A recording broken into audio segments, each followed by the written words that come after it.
Bom, a gente agora vai falar sobre esse assunto, né, que a gente acabou também de ouvir, cortes no farmácia popular. A gente vai falar sobre o piso dos profissionais de enfermagem. E o nosso convidado é Arthur Quioro, médico sanitarista, professor universitário, ex-ministro da Saúde. Olá, Quioro, bom dia, seja muito bem-vindo.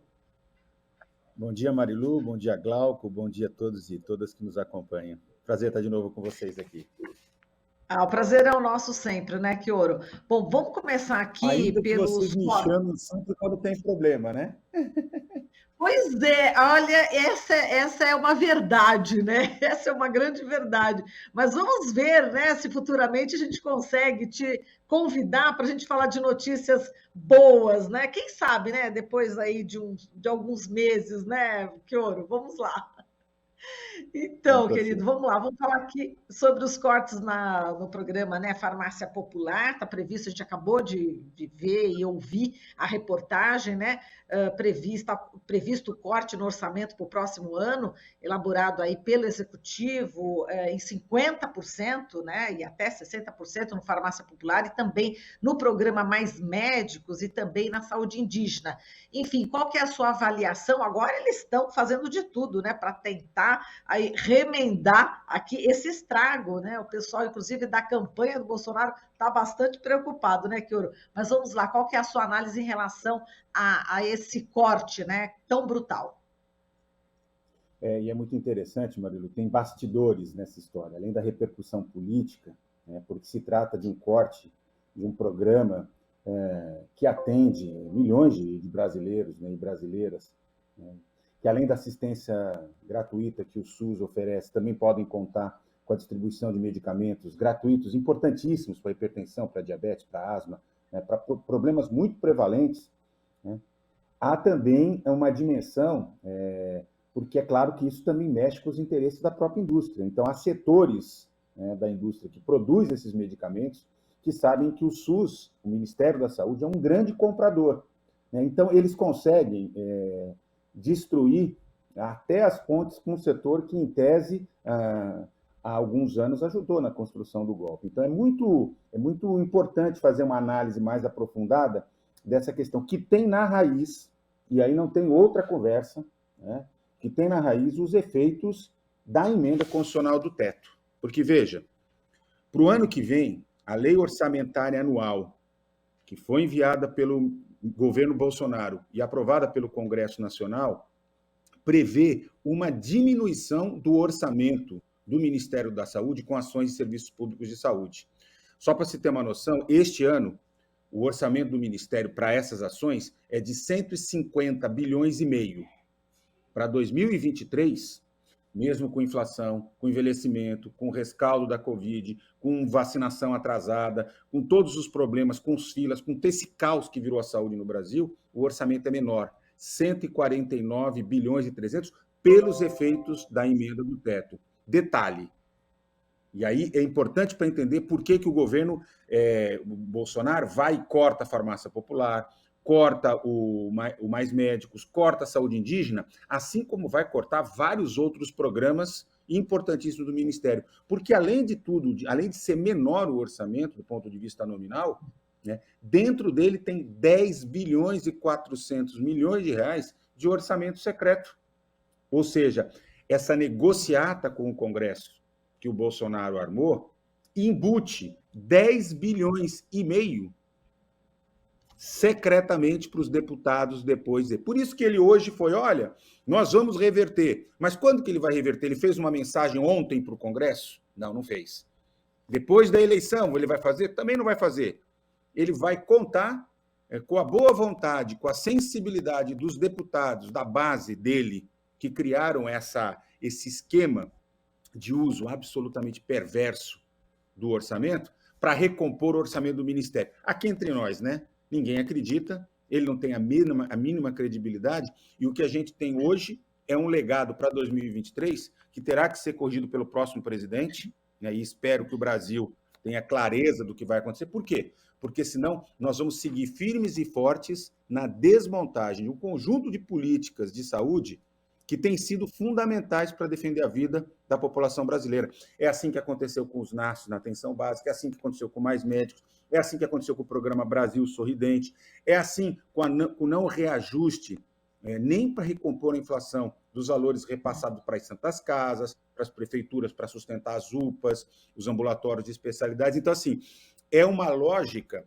de adequação do orçamento aos limites que a emenda do teto vai colocando e, ao mesmo tempo, a inclusão de valores a cada ano maior dos valores que são apropriados. É uma coisa que é difícil entender, né? Como que o orçamento do Poder Executivo fica entregue numa fatia bilionária. Nós estamos falando de 10 bilhões e meio de uso secreto. Ou seja, ele não tem uma prévia identificação dentro do planejamento de necessidades. O deputado e o senador vão usar de acordo com a sua conveniência, de acordo com o seu curral eleitoral, né? Ora, aquela cidade que receber aquele recurso pode até ser que seja contemplada, né? Ela vai ser beneficiada, mas isso cria um padrão de iniquidade que agrava a desigualdade da oferta de serviço de saúde e desmonta qualquer possibilidade de você ter uma política que sirva para todos os brasileiros ou que, inclusive, seja capaz de corrigir as desigualdades, as iniquidades que estão aí. Portanto, a farmácia popular, ela só demonstra, é só um demonstrativo de uma das dimensões do caos que é essa gestão do Bolsonaro, né, e que se avizinha, né, para uma profunda degradação das políticas públicas, caso haja continuidade desse projeto desastroso para o futuro do Brasil. Chioro, eu lembro quando a Dilma assumiu, eu não sei se foi a primeira, uma das primeiras medidas foi justamente a gratuidade de remédios importantes para a população Aqui tem brasileira, né? farmácia popular. Não foi? Então, e exatamente. E Isso. aí, agora a gente vê, né, esse desmonte todo, como você bem explicou, e remédios para hipertensão, para diabetes, enfim, qual que é o impacto disso na população brasileira, Chioro? Olha, assim, difícil, inclusive, de dimensionar, porque, veja, as nossas principais causas de morte no Brasil, as duas doenças que mais matam, são o AVC, o derrame, e o infarto agudo do miocárdio. Tem um ano que um passa na frente, o outro ano passa, mas eles estão ali competindo. Essas duas causas são fortemente direcionadas ao controle, à prevenção, naturalmente, e ao controle da hipertensão e da diabetes. Porque na base de um infarto, na origem de um acidente vascular encefálico chamado derrame, nós temos lá uma hipertensão maltratada, nós temos um paciente que vem cronicamente sofrendo com diabetes, tendo lá um endurecimento das suas artérias. Estou falando uma linguagem bem simples para quem está acompanhando nos entender. Então, veja, é desastroso. O Brasil, há anos atrás, ele era campeão...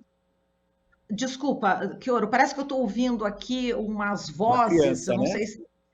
tem alguém aqui... Olha, é assombração, mas daqui de casa não é, viu? Pode ser assombração. Quando a gente começa a falar do dito cujo, costuma invadir, sabe?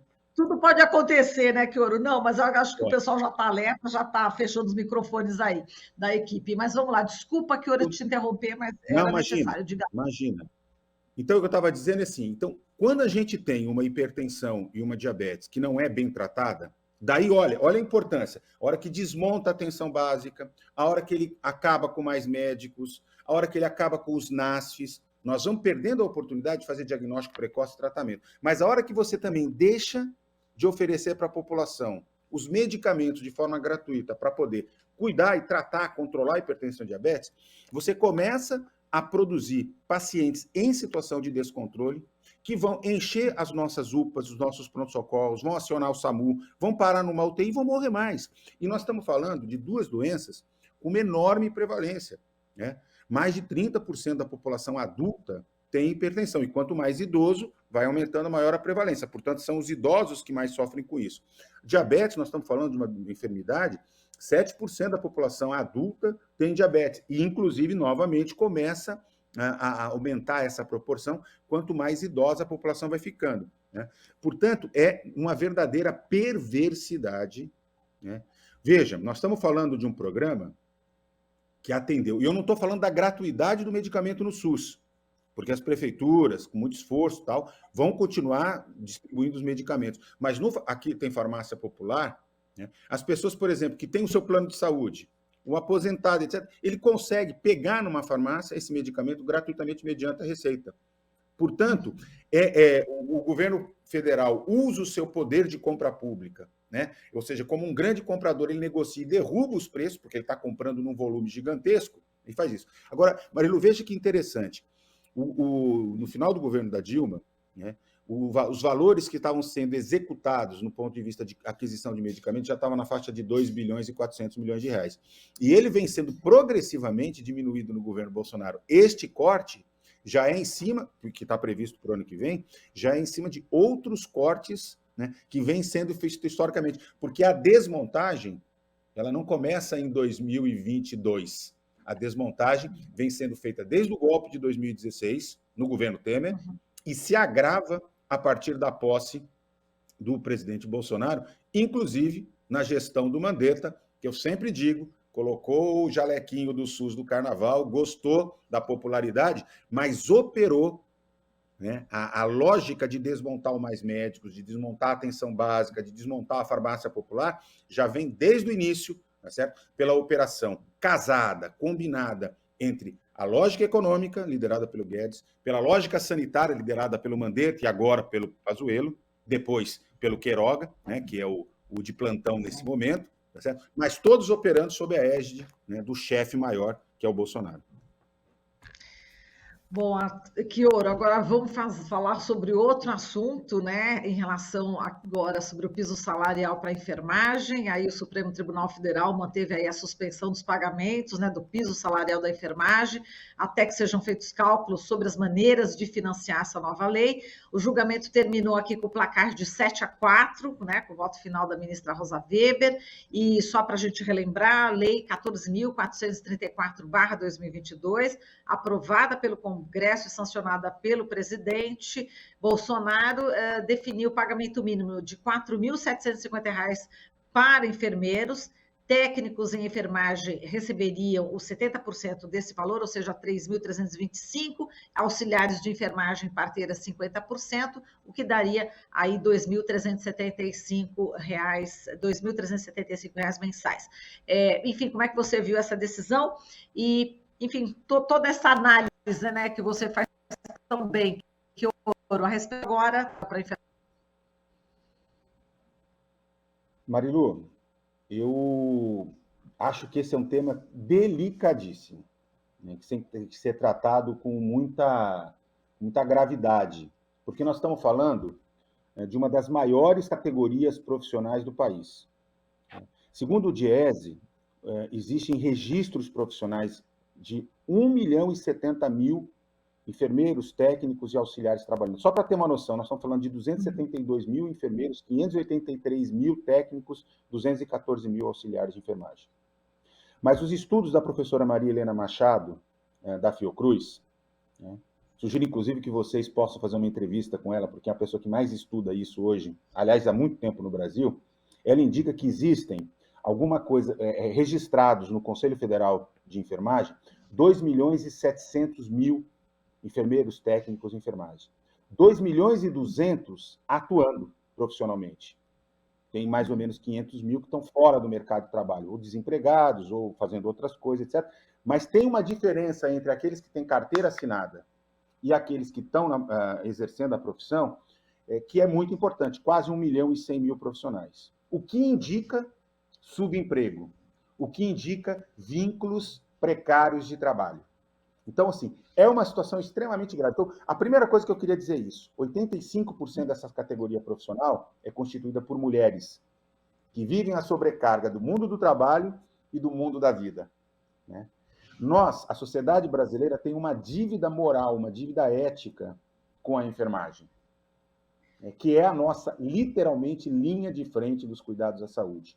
Na pandemia, morreram 256 enfermeiros e 617 auxiliares e técnicos de enfermagem, que estavam ali. Enquanto todo mundo estava em casa, eram eles que estavam no cuidado direto, tocando, cuidando, fazendo medicação, dando banho, ajudando a alimentar, ajudando a cuidar, né, com todos os procedimentos. Portanto, essa é uma conversa que merece muito respeito. Ela não pode ser traduzida só num número.